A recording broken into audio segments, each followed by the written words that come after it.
महानगर मुरादाबाद की धाराधाम पर 1 फरवरी से 9 फरवरी 2024 तक 9 दिवसीय श्री राम कथा अमृत महोत्सव का आयोजन बुद्धि विहार ब्रेड फैक्ट्री निकट भाई हाउस के पास बड़ी ही धूमधाम के साथ धर्मनगरी से पधारे मर्मज्ञ कथा व्यास श्रद्धा श्री परम पूज्य भाई श्री रमेश भाई ओझा जी के मुखारविंद से बड़ी ही धूमधाम के साथ किया जा रहा है। 9 दिवसीय श्री राम कथा अमृत महोत्सव का अमृत रसपान करने के लिए कथा के चतुर्थ दिवस की बड़ी संख्या में श्रोता पहुंचे और उन्होंने श्री राम कथा का भरपूर आनंद लेते हुए अपना जीवन सफल बनाया। लोहिया मानव कल्याण ट्रस्ट, श्री राम बालाजी धाम बाबा नीम करौली आश्रम ट्रस्ट, लाला ओम प्रकाश अग्रवाल मेमोरियल ट्रस्ट एवं श्री राम कथा अमृत महोत्सव समिति के तत्वाधान में बुद्धि विहार में परम पूज्य श्री रमेश भाई ओझा जी की राम कथा में राम जन्मोत्सव बड़ी धूमधाम से मनाया। कथा व्यास में कथा व्यास जी के द्वारा बताया गया कि प्रभु श्री राम का पृथ्वी पर जन्म का कारण क्या है। जब रावण और राक्षसों के द्वारा धरती पर पाप अत्याचार बढ़ गया तब सभी साधु संत देवताओं की उपासना करने लगे और देवताओं से प्रार्थना की कि आप इन अत्याचारियों से हमें और पृथ्वी को मुक्त कराए। तब ब्रह्मा जी ने कहा कि आप हरि से प्रार्थना करें। तब साधु संतों ने कहा कि हरि हमें कहाँ मिलेंगे। रामचरितमानस के अनुसार तब ब्रह्मा जी ने कहा कि भगवान कहाँ नहीं रहते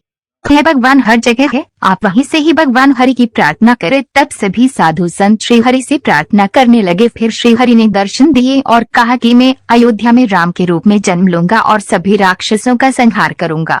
तब श्री हरि ने अयोध्या में राजा दशरथ के घर जन्म लिया और जब प्रभु श्री राम का जन्म हुआ तब पूरी अयोध्या में सभी लोग खुशी से झूम उठे। जिस प्रकार उस समय अयोध्या में सभी लोग खुशियों से झूम उठे थे उसी प्रकार आज राम कथा स्थल पर सभी राम भक्त अपने अपने स्थान पर खड़े होकर झूमने लगे, नाचने लगे, बधाइयाँ देने लगे। लोहिया परिवार की ओर से पुष्प वर्षा की गई, बच्चों के खेल खिलौने टॉफी आदि का वितरण किया गया। कथा व्यास जी ने श्रोताओं को संबोधित करते हुए कहा कि सभी देवों की उपासना करना भी बहुत आवश्यक है और इसलिए हमें यज्ञ करना चाहिए, क्योंकि जब यज्ञ होता है तब हम सभी देवी देवताओं का आह्वान करके उन सभी देवों की उपासना करते हैं और उन्हीं देवों के प्रति हमें हमेशा कृतज्ञ रहना चाहिए। यही वजह है कि देवों के द्वारा आपको भी किसी न किसी फल स्वरूप अवश्य मिलेगा। कथा व्यास जी ने आगे कहा कि भगवान श्री राम जी के साथ एक बार जब माँ पार्वती जी ने परीक्षा लेनी चाहिए और सीता माँ का रूप धारण कर लिया था, उसके बाद भगवान राम ने सती माँ को पहचान लिया और उन्हें हाथ जोड़कर अपना परिचय देकर प्रणाम किया। ये देखना पार्वती अचंभित हो गई और तब भगवान श्री राम ने पूछा कि मेरे पिता भगवान शंकर कहाँ हैं? ये देख उन्हें आश्चर्य हुआ तो वो फिर सीधे भगवान शंकर के पास वापस चली जाती हैं। रास्ते में जैसे ही प्रभु श्री राम जब उन्हें फिर से मार्ग में नजर आते हैं तो माँ पार्वती फिर से अचंभित हो जाती हैं कि जिन्हें मैं पीछे छोड़ आई थी वो फिर से आगे माँ सीता के साथ भगवान राम और लक्ष्मण कैसे आ सकते हैं। उसके बाद फिर से भगवान श्री राम माँ सीता और भ्राता लक्ष्मण के साथ नजर आने लगते हैं। सती जिधर भी देखती है उन्हें सिर्फ वही दिखाई देते हैं। उस परम सत्य को बुद्धि से नहीं जाना जा सकता है, लेकिन उन्हें सिर्फ वही जान सकता है जो भक्ति में तल्लीन होता है। ज्ञान को प्राप्त करने की इच्छा भी मनुष्य में अवश्य होनी चाहिए, क्योंकि जब तक मनुष्य में जागृति नहीं होगी अपने प्रत्येक कार्य में भक्ति होनी चाहिए। महिला को भी घर के कार्य में भक्ति होनी चाहिए। जब महिला भक्ति से खाना बनाती है तब उसमें प्रेम रुपए आता है। इसी प्रकार रोजगार और नौकरी में जब तक भक्ति नहीं होगा तब तक वे अपने कार्य में सफलता प्राप्त नहीं होती। श्रीमद् भागवत में नारद जी को भगवान का अवतार माना गया है। श्री राम कथा महोत्सव में भंडारे की व्यवस्था श्री हरे कृष्णा सेवा न्यास समिति के तत्वाधान में की जा रही है, तो वही कल्याणी दरबार सेवा समिति द्वारा महोत्सव स्थल पर पहुँचने वाले श्रद्धालुओं की चरण पादुका की सेवा की जा रही है। आरती में विनीत कुमार गुप्ता लोहिया, विभोर कुमार गुप्ता लोहिया, विपिन कुमार गुप्ता लोहिया एवं समस्त लोहिया परिवार एवं राम कथामृत महोत्सव समिति के अध्यक्ष महेश चंद्र अग्रवाल, प्रिया अग्रवाल, महामंत्री प्रवीण कुमार, कोषाध्यक्ष शंकुर अग्रवाल। आज के मुख्य अतिथि रहे दीप कुमार, एकल अभियान केंद्रीय आरोग्य योजना के प्रमुख, केंद्रीय सह अभियान प्रमुख मनोहर लाल, एकल अभियान कार्यकर्ता विभाग के प्रमुख प्रमोद सिंह, एकल अभियान प्रभाग प्रमुख सुभाष अग्रवाल एवं शांति देवी डायरेक्टर सन सिटी प्रोजेक्ट और एक्शन ग्रुप, श्याम सुंदर अग्रवाल, चेतन अग्रवाल, बीकानेर वाले, विनोद अग्रवाल, डॉक्टर जयपाल सिंह MLC, वतन विभाग प्रचारक RSS, लीला कृष्ण पाल सिंह विभाग संचालक RSS, विशेष गुप्ता पूर्व बाल संरक्षण आयोग अध्यक्ष, Ranjan Gautam joint director medical and health, Kanpur division gulab Chandra DME रहे। मंच का संचालन बाबा संजीव आकांक्षी और ऋतु नारंग जी के द्वारा किया गया। कथा में उपस्थित रहे अवधेश लोहिया, कुमकुम गुप्ता, नयन तारा गुप्ता, शिखा गुप्ता, भारती गुप्ता, अनुभव लोहिया, अनमोल लोहिया, आकाश लोहिया, अनिल कुमार शर्मा, विवेक शर्मा, अजय नारंग, ज्ञानेन्द्र शर्मा, राम रतन शर्मा, राजेश सक्सेना, गौरव अग्रवाल, पंकज सक्सेना, विनोद राय, परिश सक्सेना, राकेश गुप्ता, शैलेंद्र प्रकाश गुप्ता, श्याम सुंदर गौड़, सचिन गुप्ता, विनीत गुप्ता, राकेश अग्रवाल, प्रदीप शुक्ला, अजय नारंग, विपिन कुमार, सुमित शर्मा, ज्योति बंसल, शशि अरोड़ा, मीनू मल्होत्रा, हरि गोपाल शर्मा, के गुप्ता आदि सहित बड़ी संख्या में सनातन धर्म प्रेमियों उपस्थित रहकर श्री राम कथा का आनंद लेते हुए अपना जीवन सफल बना। अपनी ही रची हुई कथा किसी अन्य के मुख से सुनने के लिए, क्योंकि हर रचयिता को अपनी रचना किसी अन्य फनकार कलाकार के मुख से जब गाया जाता है तो सुनने में बड़ा आनंद आता है। वाह, क्या प्रस्तुति है हमारी रचना की। तो कुंभज ऋषि के आश्रम में पहुंचे। कुंभज ऋषि यानी कुंभ से जिनका प्रागट्य हुआ है, उनका प्रागट्य कुंभ से, और कथा है सागर जैसी।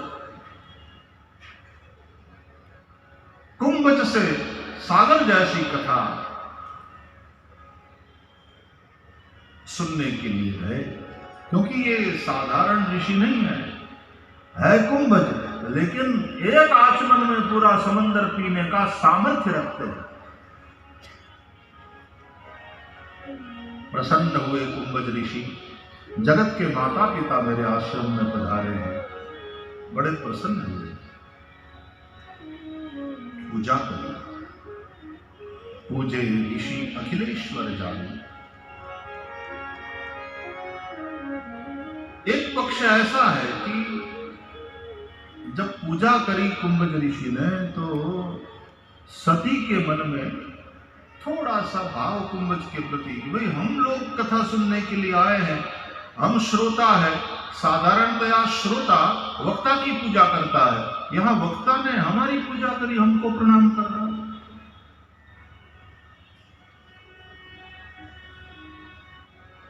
फिर राम कथा कुंभज ऋषि ने सुनाया। राम कथा मुनिवर्ज बखानी, और जब कथा सुनाया अगस्त्य जी ने, तो सुनी महेश परम सुखना। तो सुना किसने? बोले महेश ने, भगवान शिव ने। बैठे थे तो, लेकिन सुना केवल शिव ने, सती ने नहीं।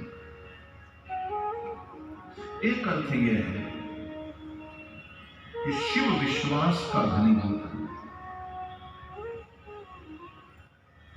शिव है मन,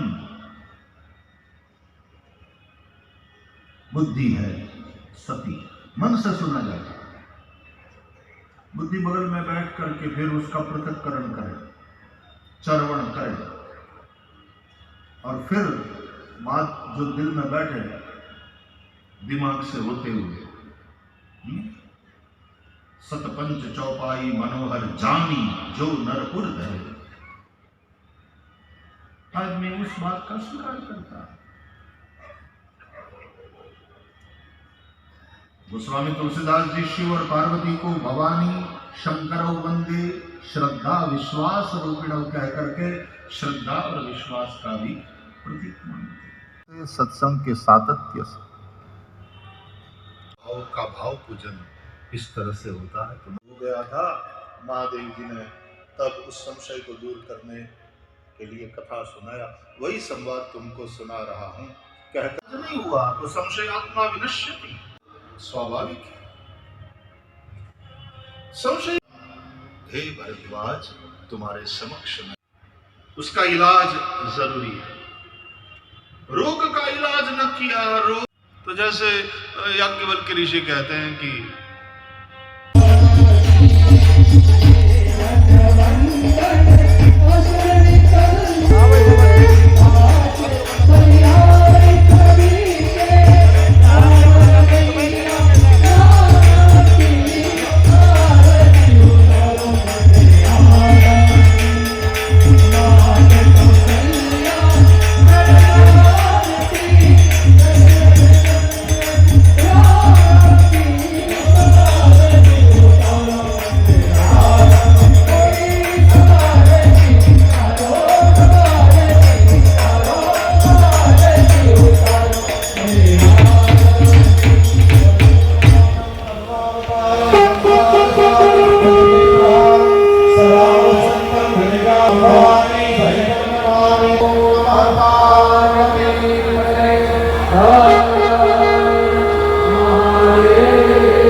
जय श्री राम भैया, मेरा नाम मोहन शर्मा है और आज महानगर वासियों को बहुत हार्दिक शुभकामनाएं हैं कि आज महानगर में हमारे श्री रमेश ओझा जी का मुखारबिंद से श्री राम कथा का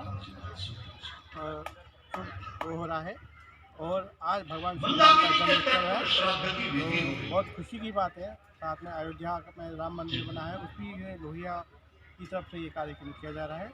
एक बार सभी को बहुत बहुत हार्दिक शुभकामनाएं। जय श्री राम। आप क्या कहना चाहते हैं आज के आयोजन के? क्या कहना चाहते हैं? क्या कहना चाहते हैं? जय श्री राम। जी भैया, जैसे एक राम कथा चल रही है, क्या कहना चाहेंगे? मैं ये कहना चाहता हूँ राम कथा के माध्यम से सभी युवा पीढ़ियों को सर्वप्रथम श्री राम जी की वंदना करने के बाद हनुमान चालीसा का नित्य पाठ शाम को करना चाहिए और मंगल या शनिवार को हनुमान जी का रोड चलाना चाहिए, जिससे धार्मिक सद्बुद्धि आए और बच्चों में कोई कुरीति ना आए। जय श्री राम। जय श्री राम। जी भैया, क्या नाम है आपका और किस कार्यक्रम का आयोजन है? मेरा नाम अनिल कुमार शर्मा, श्री राम बालाजी धाम बाबा नेत्रौली आश्रम श्री राम कथा अमृत महोत्सव चल रहा है। इसमें राम जी का आज इस पंडाल में जो भव्य है देख रहे हैं, इसमें राम जी का जन्म होगा राम कथा के माध्यम से। तो ये कहना चाहिए राम जी का जो चरित्र है, छोटे बच्चे हमारे इसको सीखें, इस पर अपने चलें, परंपरा को चलाए रखें, उनके आदर्शों को निभाएं। राम जी ने जो त्याग दिया था, उस त्याग को देखते हुए आज हम और आप इस मुकाम पर खड़े हैं कि आज पूरे देश में राम और राम ही राम हो रहा है। ये भी उनकी आदर्श है। आज हम और आप जिन्होंने बलिदान दिया है, जिन्होंने त्याग दिया है, वो आज राम जी की जय जयकार कर रहे हैं, अयोध्या के अंदर भी और पूरे भारत के विश्व के अंदर। क्या संदेश दिया जा रहा है कथा के माध्यम से? सभी महानगर वासियों को और जिले और महानगर मंडल जहाँ तक आपके माध्यम से इस चैनल के माध्यम से सूचना पहुँचती है, हम तो यही कहना चाहेंगे सर राम जी का प्रसाद है, इसको सब ग्रहण करें। ये भी एक प्रसाद है, राम कथा का भी एक प्रसाद है। मुझे महाराज जी ने बताया था जैसे एक उसी पे हम राम कथा महोत्सव में आप सब पधारें, सह परिवार आमंत्रित हैं और प्रसाद ग्रहण करें। जय श्री राम। जी भैया साहब, क्या नाम है और आज कथा का कौन सा दिन है? दिनेश का दादा मेरा नाम है। बस मैं तो